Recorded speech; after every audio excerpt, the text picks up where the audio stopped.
trust you will speak to every single person who's here tonight. We know that no one is here by accident, but it's something you've ordained, and we thank you for that. And so we pray your blessings on our time together. We pray that what Dr. Meyer brings to us tonight will be encouraging, will strengthen our faith, and increase our ability to be prepared to give a reason to anyone who should ask for the hope that we have within us. We're grateful to you, Lord, and we're grateful for this evening. And we pray this in Jesus' name. Amen. Ladies and gentlemen, please welcome Dr. Stephen Meyer.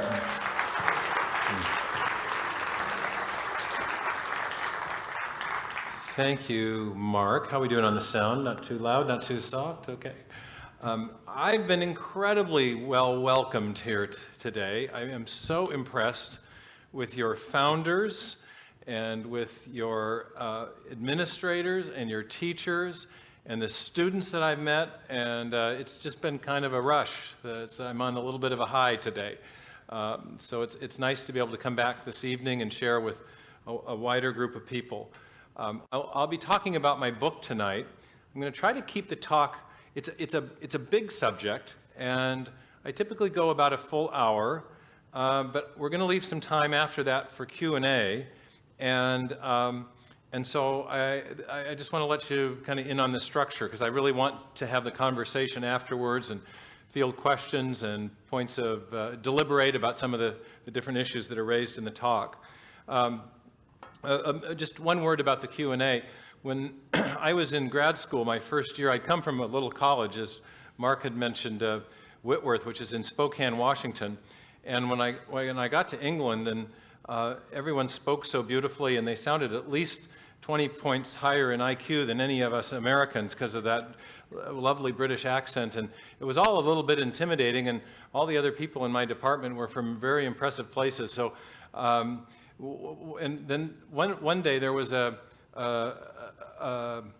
expert scholar who came in, who was an expert on the philosopher Kant, and he gave a really amazing lecture about the works of Immanuel Kant, the German philosopher. And even though I had studied physics and some more science things, I had taken one philosophy class on Kant's work, but the things that the scholar was talking about, I had never heard about. They were his philosophy of beauty, and I'd studied more of his philosophy of science. So I at a certain point in the lecture, I raised my hand and said, I've never read any of those, the sources you were mentioning of Kant's works on aesthetics. Would you mind recommending a good place for me to start? And there was this kind of uncomfortable shuffling in the room, and this visiting scholar gave me a recommendation, and I had this vague sense I might have done something not quite, not the done thing, as the English said. And so anyway, afterwards, my supervisor took me aside. He was a don of the old school, and he said, Maya, he said, in the States you've learned that the only stupid question is the one you didn't ask. He said, it's different here.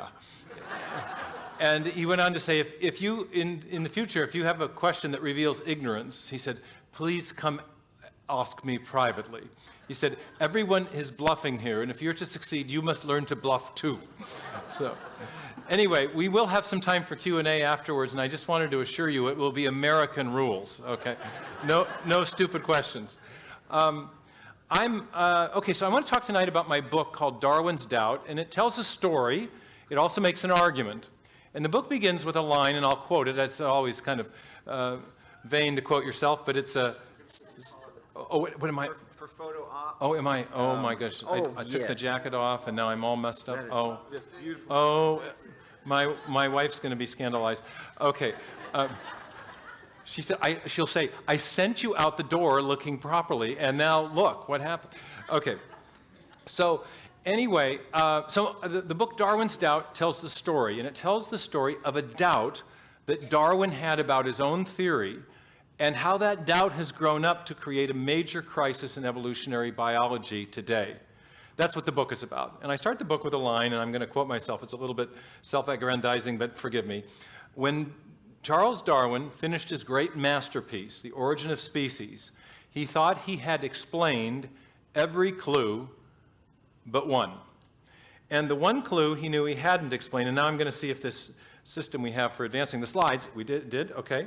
The one clue he knew he hadn't explained was an event in the history of life known as the Cambrian explosion.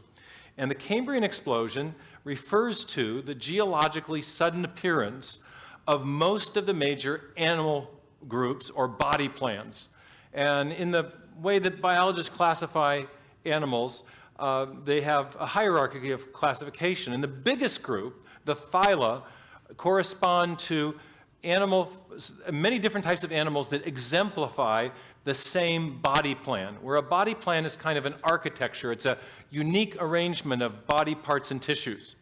So some familiar examples might be chordates, which have an internal spinal column or notochord. And the body logic is built around an internal structure. Another distinct body plan would be things like arthropods. And we've got lots of them running around, insects, crabs, and in ancient times we had these things that fascinated me called trilobites, and they have a hard exoskeleton. So it's a completely different architecture and logic built around a hard external skeleton. And many of the major body plans that have ever existed on Earth emerged very suddenly and abruptly in the fossil record in the same period known as the Cambrian period. And Darwin was aware of this in 1859, and it troubled him because the pattern of appearance didn't really match what he had described in his book, or he had depicted the history of life as a great branching tree, and yet the fossil evidence seemed to suggest that the first animals arose very abruptly with no discernible ancestors in the lower strata that would allow the scientists to connect the dots and form a tree-like picture of the history of life. So this is a diagram. Uh-oh, how far have I gotten? I'm pressing buttons up here and not, sorry. We have an interesting system. My computer isn't hooked up to what's actually going on back there, so sorry about this.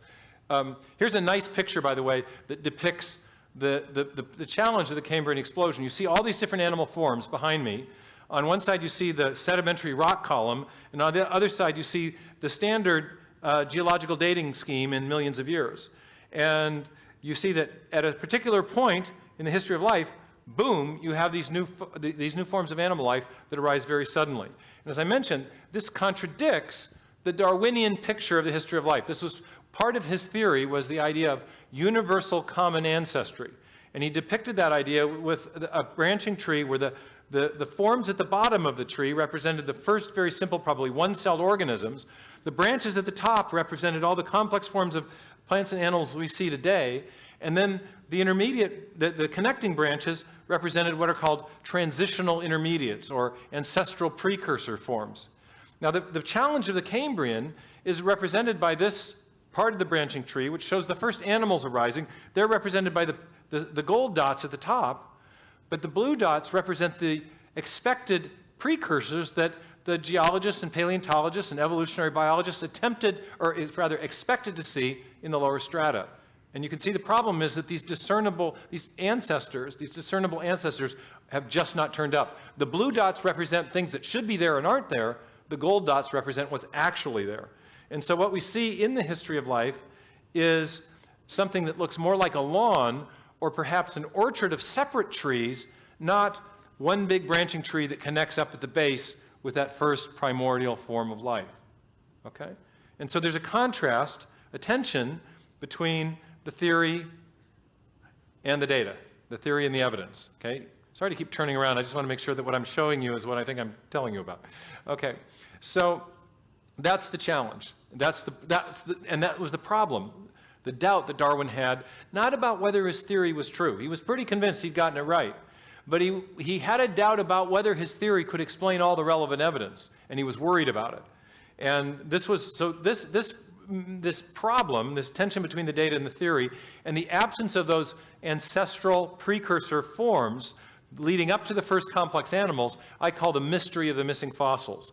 And this is, the first third of my book is devoted to discussing this mystery. And here's what Darwin said about it. He said, to the question why we do not find rich fossiliferous deposits belonging to these assumed earliest periods, prior to the Cambrian system, the Cambrian strata, I can give no satisfactory answer. This is right in the Origin of Species.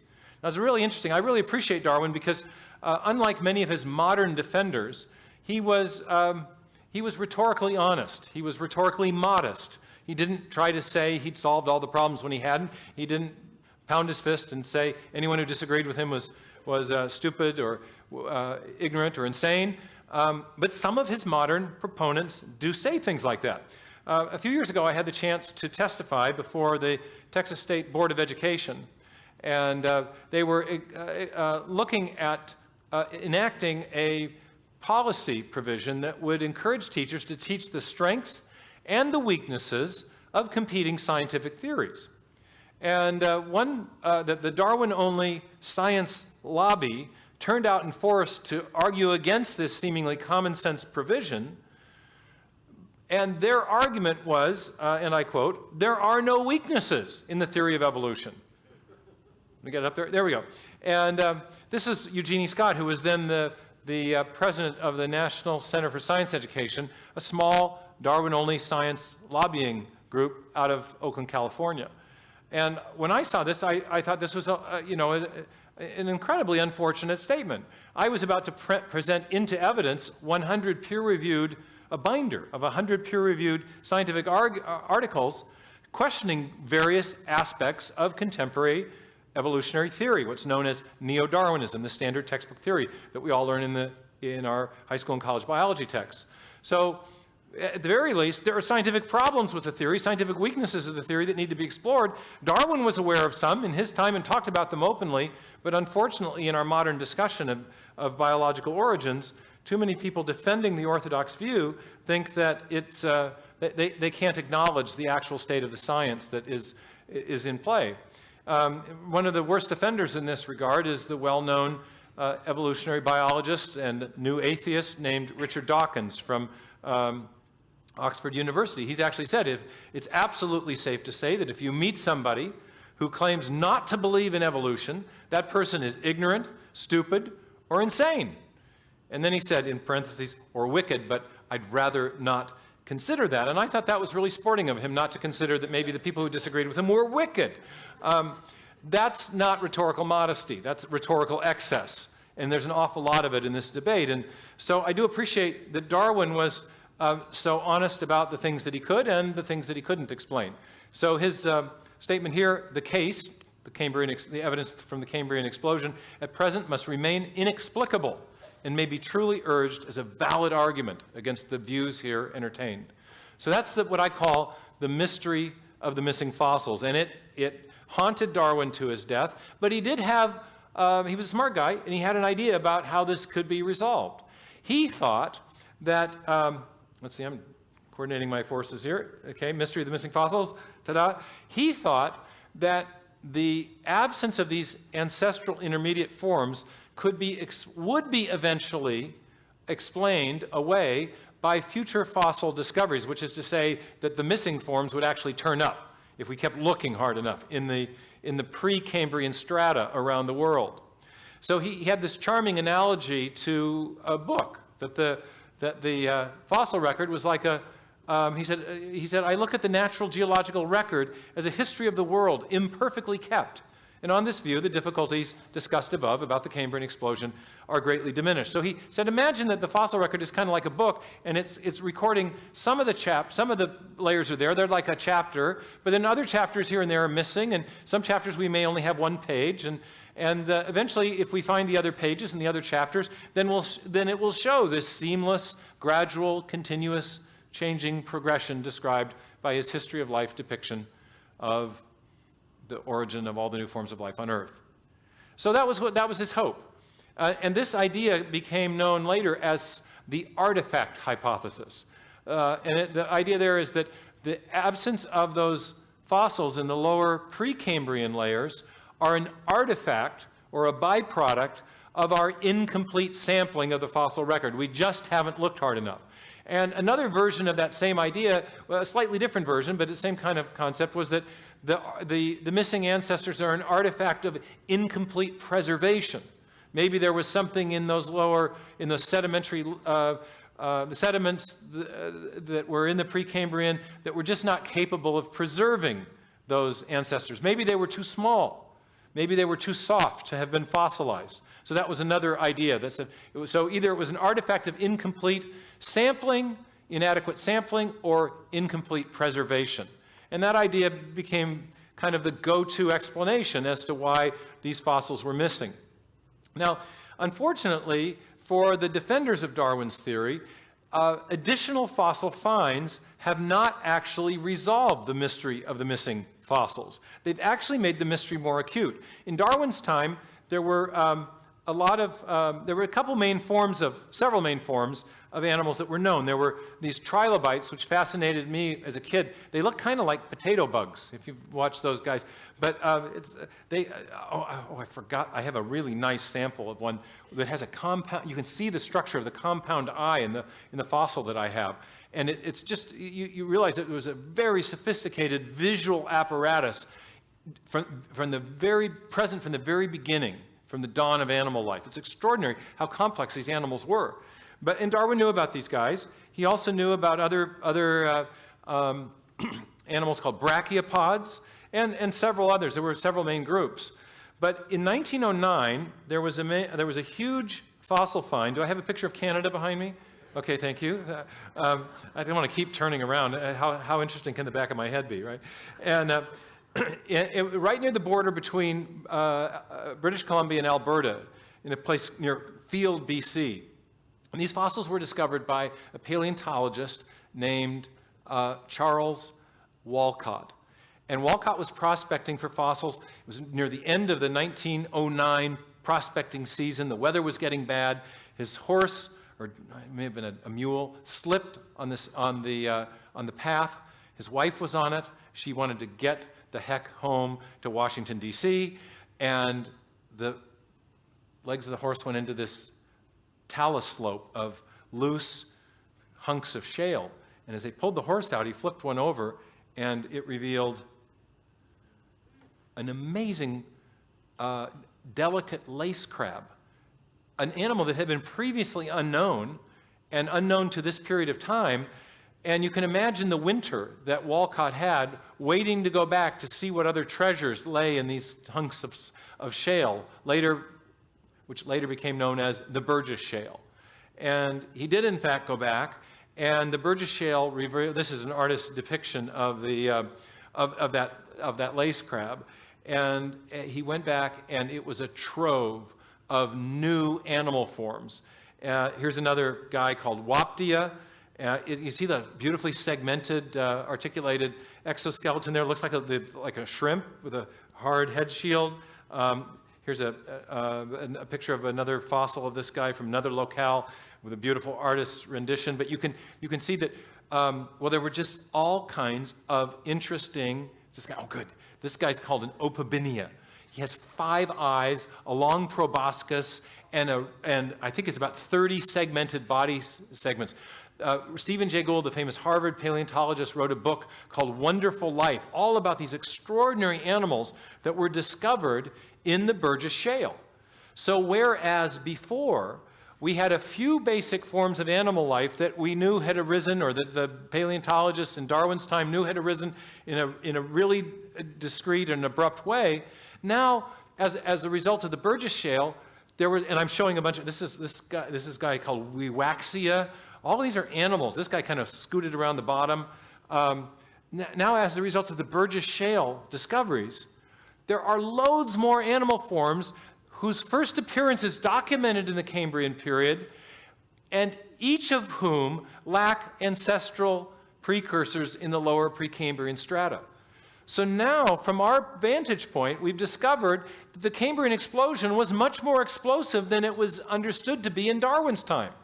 The mystery of the missing fossils wasn't attenuated or mitigated by fossil finds. It was accentuated. It was made more acute. So these guys, these are the morellas there. This is what some of the paleontologists think that this little lace crab is called Morella splendens. It's beautiful. So I've got this animation. It goes on. You can see more of this on my website. So anyway, that was one big fossil find. And did we skip on to, we're still animating here. Let's see if I can get that's back to, okay, now this is the next big fossil find. 1984 in southern China.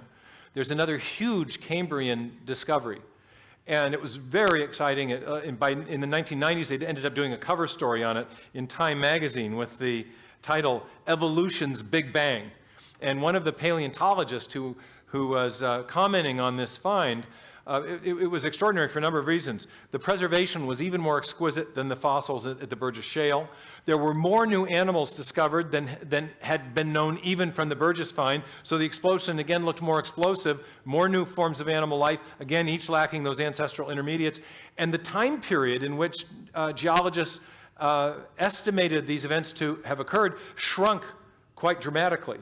And so one of the paleontologists quoted in this article said, well, what I like to ask my evolutionary biologist friends is this: how much faster does this event have to get before we stop calling it evolution? It's really abrupt, okay? So this accentuated the mystery. And in the year 2000, we had a chance to host one of these Chinese paleontologists who made these discoveries at the Discovery Institute. Well, actually, we hosted him to give a lecture at the University of Washington.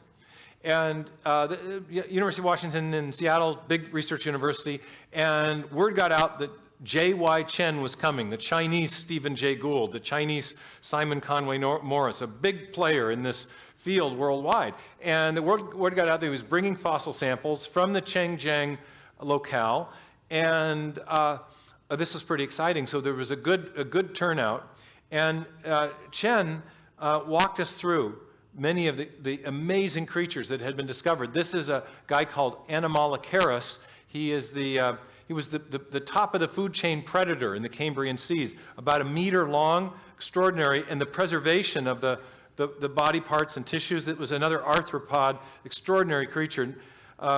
Another animal that was discovered representing the phylum Hyolitha. This hyolith was an animal that lived inside a conical shell that had an attached lid that opened and shut. Another interesting body plan. Different kinds of worms, a phoronidid worm that had a feeding organ and a thing called a lophophore, a worm inside a tube. The worm lived inside the tube. But then another kind of worm, an annelid worm that was segmented and had lateral bristles for locomotion. So lots of distinct body plans and architectures exemplified by these different animals. This guy I really like. It looks kind of like a plant, but the more they studied it, the more convinced they were, the paleontologists, that it was an animal. But the organization of this animal, called Deinamiscus, was so unusual, they didn't quite know how to classify it, so they just called it a problematica. You can see, ladies and gentlemen, how science works. Okay, so that was kind of neat. So we were getting a really good fossil show. Oh, and this guy's my favorite, because we have these in the Puget Sound where I live, near Seattle. And this is extraordinary. This is a comb jelly. And you can see, let's see, the picture on the left is a photograph of a modern translucent comb jelly. And the picture on the right is the artist's depiction of what's being shown by that Cambrian era fossil. So on the standard geological time scale, this guy's been around for 520 to 30 million years, and he hasn't evolved at all. This is a phenomenon that paleontologists now call stasis, which is a lack of directional evolutionary change. Things just stay the same for a long period of time, kind of mysterious on a Darwinian point of view. In any case, Professor Chen talked about all these different forms, and then at a certain point in his lecture, this came later, this was discovered in 2009, that we learned that the first fishes actually arose in the Cambrian as well, which made the explosion, again, even more explosive. But in this talk in 2000, Professor Chen was talking about these different forms of life, and at a certain point in his talk, he said, you know what's extraordinary about these fossil forms, and he held up his hand like this, and he said, is they turn Darwin's tree of life upside down. So now in the Darwinian tree of life, the little changes accumulate over long periods of time, eventually resulting in big disparities in form. A chordate is really different than an arthropod. That's a completely different body organization. Theoretically, from a Darwinian point of view, those two forms of animal life would have had a common ancestor way, way, way back. So it takes a long time to develop those big differences, and they only arise at the end of a long process of gradual evolutionary change in the Darwinian theoretical perspective. But Professor Chen pointed out those big differences in form were present right from the very beginning. Echinoderms are different than arthropods, are different than chordates, are different than comb jellies. Okay? Really and they're all very different. And those differences are present from the beginning. So he says it turns Darwin's tree of life upside down. So that was a really interesting comment he made. And then there was a Q&A afterwards. And one of the University of Washington professors, at a certain point, raised his hand. He said, that was a fascinating lecture. Thank you for coming to our country. Thank you for coming to our university. Your fossils were wonderful. But he said, I do have one question for you. Aren't you a little uneasy about expressing skepticism about Darwinism coming as you do from such an authoritarian country? It got very quiet in the room. This was really an insult to China, and Professor Chen didn't miss a beat. He smiled and he said, no, he said, in China, we can question Darwinism, just not the government. In the United States, he said, you can question the government, but you can't question Darwinism. And he had heard about our political correctness in our universities and had a kind of a message for us, which is whose country is more free, really? We're able to discuss these things in my country, he said. So that was kind of interesting. I love this guy. This is one of the earliest fishes ever discovered in the Cambrian, right from the very beginning. Now, even as ardent an advocate of evolutionary orthodoxy as Richard Dawkins has acknowledged that the Cambrian explosion represents a bit of a puzzle. He says it's as though they, the animal phyla, the new animal forms, were just planted there without any evolutionary history. That's what it looks like from the fossil record. Of course, he says we know that's not true. There must have been these forms in the earlier record, but it's as though they were just planted there. Now, he is expressing a commitment to this artifact hypothesis idea that they must be missing because they're by the time 1984 and the 1990s and right up to the present, there are very few paleontologists who any longer think we haven't looked hard enough for the ancestors in the Precambrian. But up until relatively recently, there were still a lot of people who thought, well, maybe we're missing the ancestors simply because they weren't preserved. And the most popular version of the artifact hypothesis was that they weren't preserved because the ancestors were too small or too soft. But the Chinese fossils revealed something relevant to that claim as well. And that was a really interesting find in a layer of rock just beneath the layers that document the Cambrian explosion. This is a layer called the Dushantu Shale. And in this shale, it's a very late Precambrian sedimentary layer. The Chinese paleontologists have discovered little tiny microscopic fossils going through the first few cell divisions. They're embryos, probably of sponges, a very simple animal form, one of the few animal forms that originated in the late Precambrian. Now, this discovery raises a huge problem. It produces for the artifact hypothesis. And it's this: if the late Precambrian sediments are capable of preserving small microscopic fossils, why didn't they preserve the ancestors to all the other animals that first arise in the Cambrian? The fishes, the trilobites, the animalocarids, all these other guys.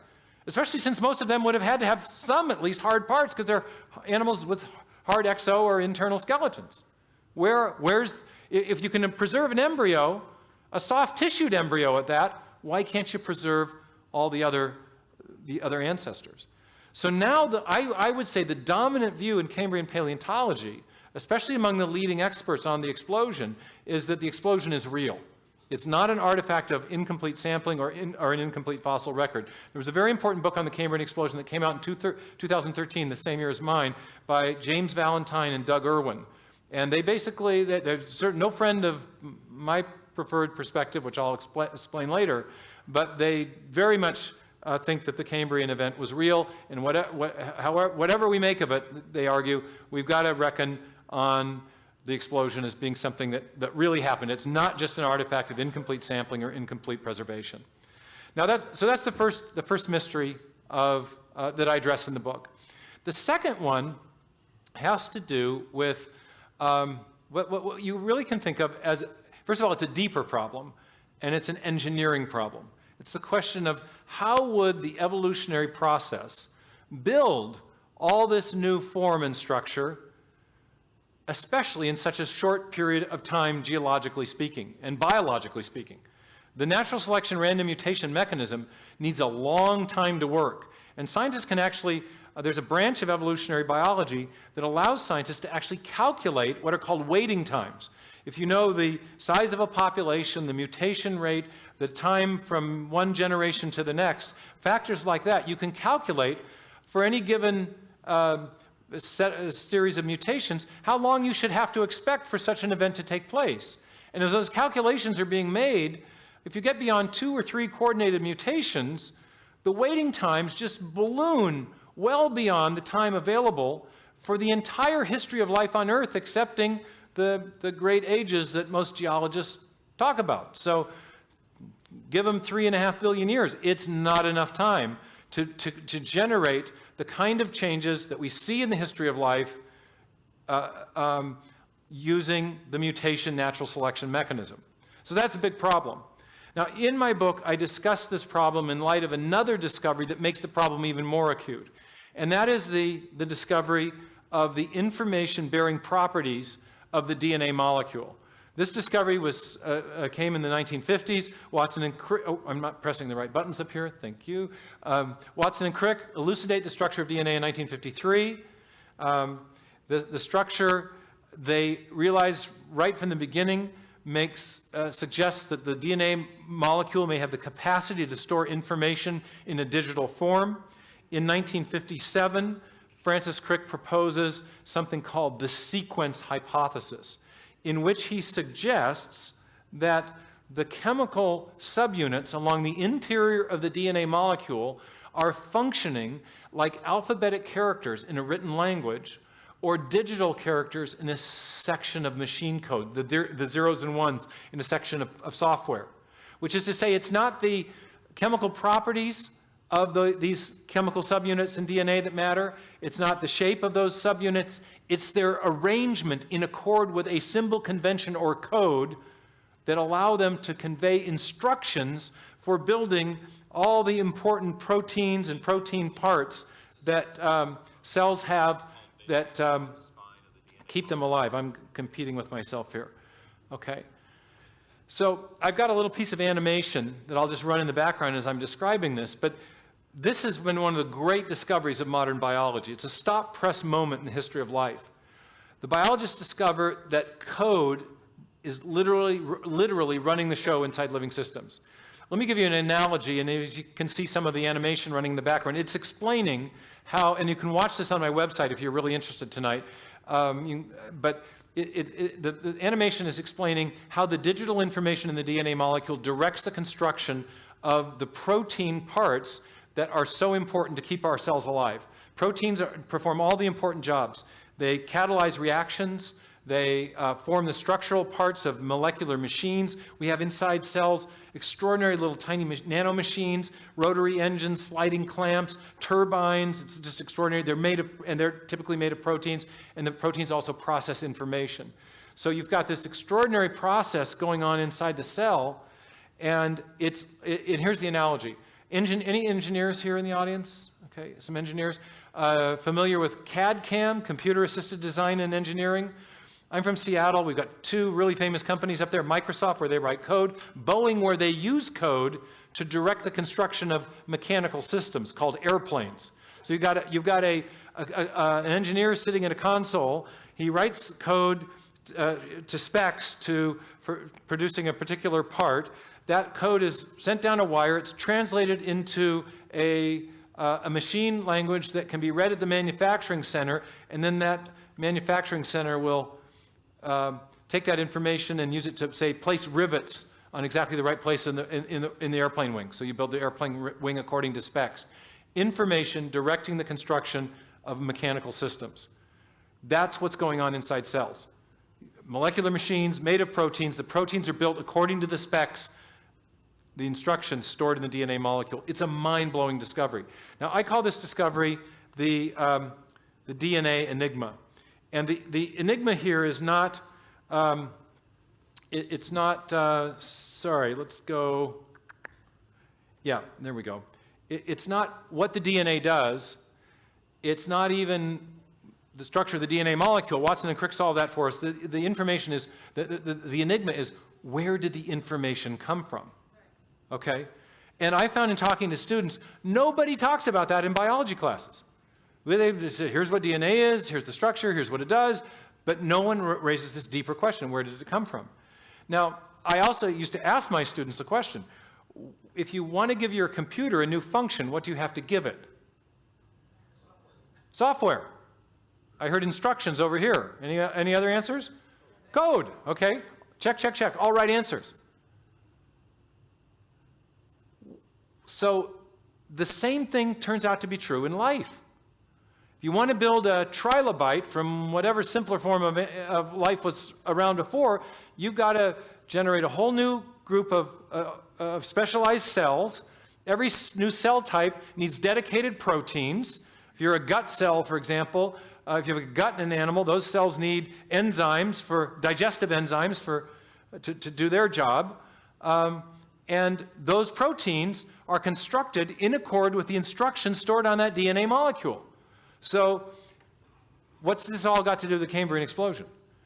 Well, when we see all these new forms of animal life, we're not just looking at an explosion of new form, of biological form, we're looking at a new explosion, we're looking at an explosion of new information. And that's the big question that my book addresses. Where does that information come from? Now, there's there are many reasons that the Neo-Darwinian mechanism, the idea of natural selection acting on random mutations, does not explain the origin of that information. Let me run one by you, it's just a little bit intuitive. If you, software programmers, engineers here, if you've got a section of software and it's functional, maybe it's a whole program, and you start changing the zeros and ones in that software randomly, question, are you more likely to degrade the information that's present there already, or to generate a whole new software program or operating system? The laughter shows that everyone gets the point, right? When I was, when my daughter was in middle school, she was on a soccer team called the Polar Bears. And she had a real gruff coach with a shaved head, and he kind of intimidated me. It turns out, though, he was a really smart guy. He was an architect-level programmer at Microsoft, and I didn't know he knew anything about what I did. And one day, we're watching the girls play, and he saunters over on the sidelines and leans over to me like this, and he says, "So, what do these Darwinists think? The code just wrote itself?" And then he paused for dramatic effect and said, "Not at Microsoft. It doesn't work that way." Okay? And so people who are aware of these systems for conveying information digitally or alphabetically have long been aware that there's a big mathematical problem with the idea that random changes can generate new information. The problem is there's a reason that the random changes tend to degrade information, and that is that there's a lot more ways to arrange characters in any system of any combinatorial system for conveying information. There's a lot more ways, a lot more arrangements that will produce gibberish than there are that will produce meaningful text or functional sequences. Just quick illustration. Turns out this is a bizarre thing, but if you take just a 12-letter word in the English language, for every 12-letter word in English that is meaningful, there are 100 trillion combinations of letters that are not meaningful, that you won't find in the dictionary, okay? And this turns out to be a common feature of what are called combinatorial systems, where in a combinatorial system is just a system where there's a lot of different ways to arrange things, okay? Now, in the 1960s, there were a group of mathematicians and engineers and computer scientists at MIT who found that at a company picnic one day, at a university picnic with some of their biology colleagues in a conversation, they discovered that they were, as a group, really skeptical about the story the evolutionary biologists were telling about how random mutation and natural selection produced all this new genetic information. It's the mid-60s, people are just starting to appreciate the information-bearing properties of DNA and what it does inside living systems and how important it is to life. And these physics math guys are saying, I don't think this works. And one of them was Murray Eden, a famous guy now. He ended up convening a conference called Mathematical Challenges to Neo-Darwinism. And this is one of the things he said, expressing his skepticism. He says, no currently existing formal language system can tolerate random changes in the symbol sequences which express its sentences or meaning. Meaning is almost invariably destroyed. Now, as I mentioned, there's a mathematical reason for this, and I have a way of illustrating this that gets across the problem of the origin of information, why it's such a big problem for the Neo-Darwinian theory of evolution. Here's a familiar combinatorial system. It's called a bike lock, okay? It's got 4 dials, and each dial has 10 digits on it. So how many different ways are there to arrange the characters on the lock? 40, right? 10 plus 10 plus 10. Trick question, right? Okay. It's 10 times 10 times 10 times 10. There's 10,000 possibilities, which is why a bike lock works, okay? If you imagine we've got a thief out there outside the school, sees a nice new bicycle that he'd very much like to have, but he encounters an impediment to his avarice, the lock, okay? Question, if he encounters a lock with 4 dials like this, is it more likely that he'll succeed in opening the lock or that he will fail to open the lock? Another trick question.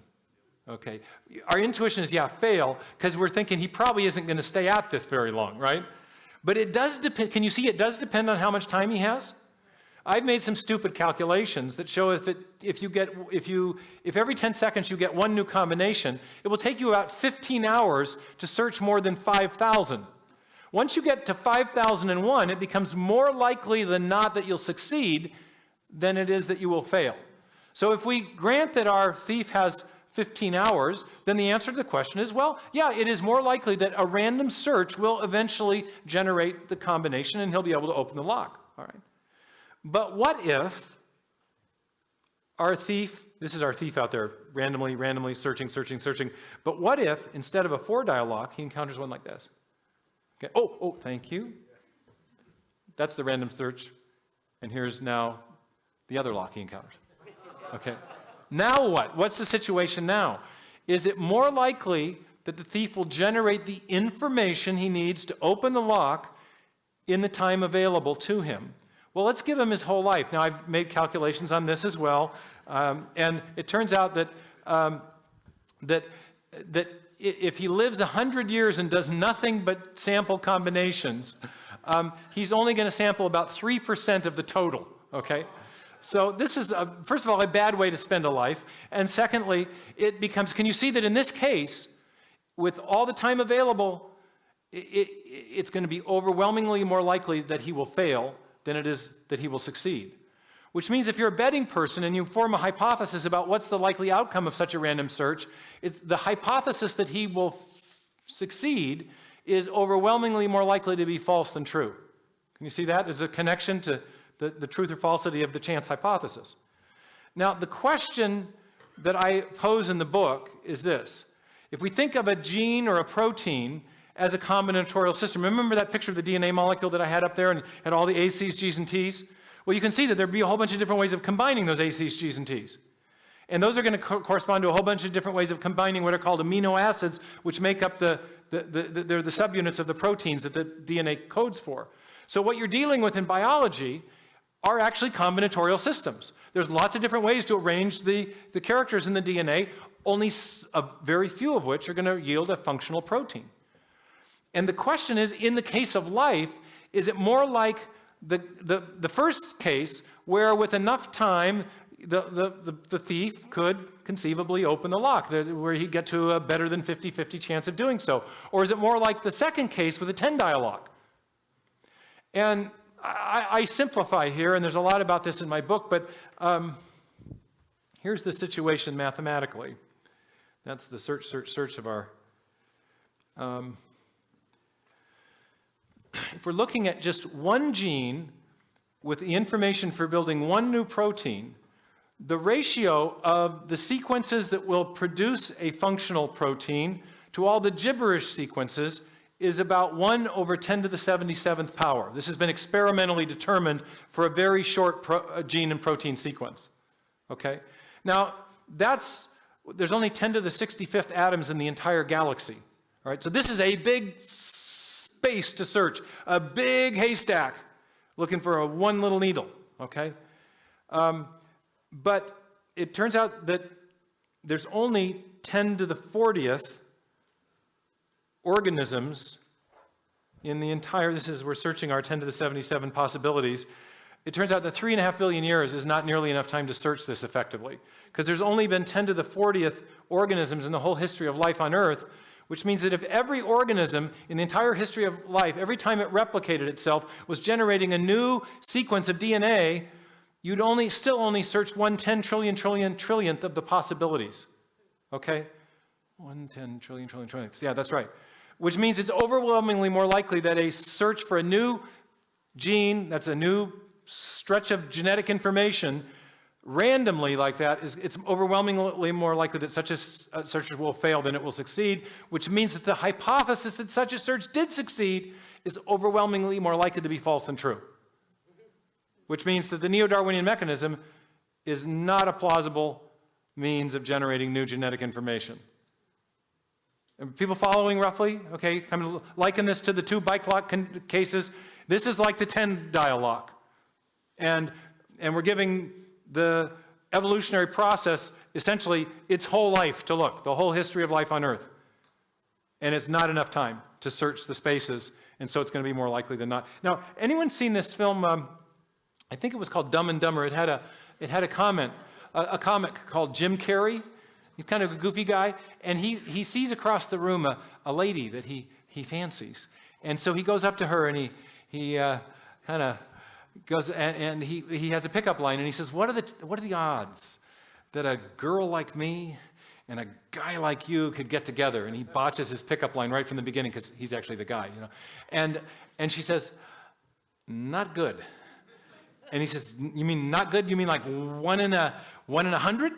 And she says, no, like 1 in a million, buddy. And you remember how he reacts if you saw this stupid film? He starts jumping up and down. He says, oh, so there's a chance. There's a chance. Okay? And I sometimes think this is how our Darwinist friends reason. Okay? Just because there's a finite probability of something having happened doesn't mean it happened that way. What you need to know is how many opportunities were there for that thing to happen, so you can make an assessment of the kind I just made to determine whether the chance hypothesis is more likely to have been false than true. What I've just shown is that the chance hypothesis for the origin of information is more likely to be false than true, which means it's a bad hypothesis, and in science we want to infer to the best explanation, and if something's overwhelmingly more likely to be false than true, we're going to be most likely wanting to reject that, okay, and move on. And that's essentially what's happening in evolutionary biology today. And I tell this story in the book. There are many leading secular evolutionary biologists today who are now saying Neo-Darwinism, the standard textbook theory of evolution, it does a good job of explaining small-scale variation. It doesn't do a good job of explaining the big changes in the history of life, the origin of new information, the origin of the new body plans that arise in events like the history of life. And so, in a fuller talk, I would explain all that. We're going to skip ahead to what for me is the punchline. Now, many new theories of evolution are now being proposed because of the problem that I've described tonight about the origin of information, and other similar problems having to do with the origin of the big body plans as well. It turns out that's even a bigger problem, and I discuss those in the book. So here's a kind of an odd thing going on in the Christian world right now. You have a big push to get Christians to accept Darwinian evolution. It's an idea called evolutionary creation or theistic evolution, and I find it really odd because you have all these leading secular evolutionary biologists in the mainstream of the discipline saying, we need a new theory. And to attest to that in my book, I described 6 or 7 of the new theories. And some of these theories have advantages over old-fashioned Neo-Darwinism, but I also found in describing these new theories that that they too failed to explain the origin of the information necessary to produce, say, these big Cambrian animals. One theory, for example, I really like is called natural genetic engineering. It's been proposed by a biologist at the University of Chicago named Jim Shapiro. Shapiro shows that a lot of the mutations that evolutionary biologists describe are not random at all. They're being directed towards certain outcomes. He says they're under algorithmic control. There's a kind of pre-programmed adaptive capacity so that when organisms respond to certain kind of stresses, they are capable of responding and generating the production of new genes or proteins as needed. But there's a pre-programmed capacity there. And Shapiro describes these non-random evolutionary processes, but he doesn't attempt to explain where the pre-programming came from. And that's what really interests us, those of us who are proponents of intelligent design. Now, I first got interested in this idea of intelligent design back in the mid-1980s. As Mark mentioned, I worked for an oil company. I was doing digital signal processing. It was an early form of information technology.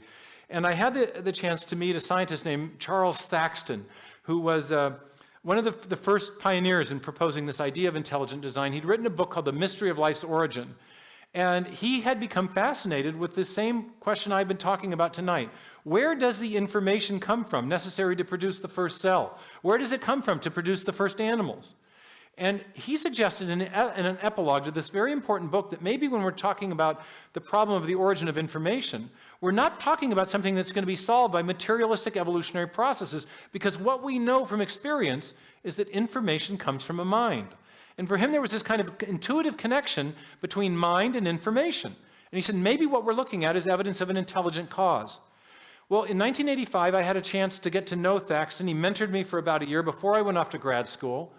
And when I went off, I was pretty intrigued with his ideas, but not totally convinced yet. And I had a burning question in my mind, and that was, could this idea that information is pointing to intelligence, could that be formalized as a rigorous scientific hypothesis?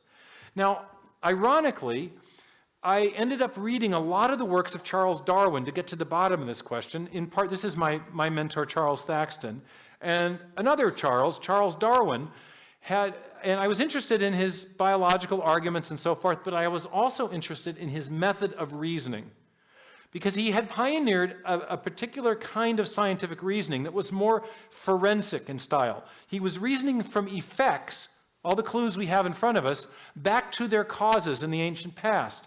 And it became clear from reading Darwin that there was a special method of scientific reasoning. You couldn't make trilobites reappear in the laboratory.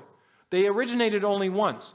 So if you were trying to figure out what caused an event in the remote past to happen, you had to use this more historical style of reasoning that Darwin had pioneered. And scientists and philosophers now call that method the method of multiple competing hypotheses, or sometimes the method of inference to the best explanation. But that raised a really interesting question. What does it mean to be a best explanation? Well, Darwin had a principle, and he got it from his mentor, another Charles Lyell, one of the great geologists of the 19th century. And Charles Lyell's idea was that if you're trying to reconstruct what happened in the remote past, you want to choose that hypothesis. The best hypothesis or explanation is the one that cites a cause that is now in operation. That is, in other words, a cause that's in our uniform and repeated experience is producing the effect in question. And when I came across those words on the title page of his book, Causes, by reference to causes now in operation, a light went on for me. And I began to think about the problem of the origin of information. I asked myself a question: what is the cause now in operation that produces digital code? What do we know from our uniform and repeated experience about the origin of digital code? Soon after, I encountered another author who was writing about he was applying the information sciences to analyzing the information in DNA. And he made an offhand comment: the creation of new information is habitually associated, he said, in our uniform and repeated experience, with conscious and rational activity. What do we know from our experience that produces digital information? Well, minds, intelligent agents. And Bill Gates has sort of intimated something like this when he says the DNA is like a computer program, only much more complex than any we've ever devised. I think that's a very interesting statement, because if you think about the implications, they're kind of profound. What do we know generates the software at the Microsoft Corporation? Programmers, right? Intelligent agents. That's what we know from experience. That's the one cause of which we know that generates information. And I thought, that's very significant because as I thought about it, it's not just the code in software, it's any place we encounter information in a digital or alphabetic form, whether it's in a hieroglyphic inscription or a paragraph in a book or a section of code in a radio signal or embedded information in a radio signal. Whenever we find information and we trace it back to its source, we always come to a mind, not a material process. And so I've argued in my 2 books, Darwin's Doubt, which concerns the origin of animals, and let's go back here, and Signature in the Cell, that the origin of information that we see arising in the history of life is best explained by a designing intelligence. And the ironic, somewhat mischievous approach I take is to use Darwin's own method of reasoning to make that case. I come to a different conclusion. Darwin wanted to deny that there was actual evidence of design in nature, but I'm arguing that based on what we now know, in particular what we know about the digital information stored in DNA, and I've really only given you just a little bit of the story, because it turns out in addition to digital code in DNA, we have networks of genes that function like integrated circuits. They're called developmental gene regulatory networks, and you can read about them and what they do in my book. We also know that the information in DNA is only part of the information that's necessary to build a whole animal form, that there's a hierarchically organized information processing system that's kind of like, say, the information that we've got information that is necessary to build a circuit board, more information necessary to build the computer. The computer can be linked into a hierarchy of networks. We organize information in hierarchies, and biological systems are hierarchically organized information processing systems, suggesting again, by the same logic, only one known cause of that kind of thing, and that again is intelligence. So I think the case for intelligent design can be made very powerfully at many levels. Now, in close, some of you may wonder how the argument I've made about intelligent design is the best explanation for the origin of the information needed to build these new animal forms in the Cambrian period, how that argument has been received in the scientific community. The book came out in 2013. It was reviewed initially quite frivolously in a number of sources, but then in the fall of 2013, there was a very serious review in the journal Science, written by the distinguished paleontologist and evolutionary biologist at Berkeley named Charles Marshall. And Marshall wrote a respectful review. He said some nice things about the book, but on the crucial argument, he said he begged to differ. And his claim was this. He says that Meyer argues that you, I'll paraphrase, but he says, Meyer argues you need all this new information to build the Cambrian animals. He says that's not our current understanding.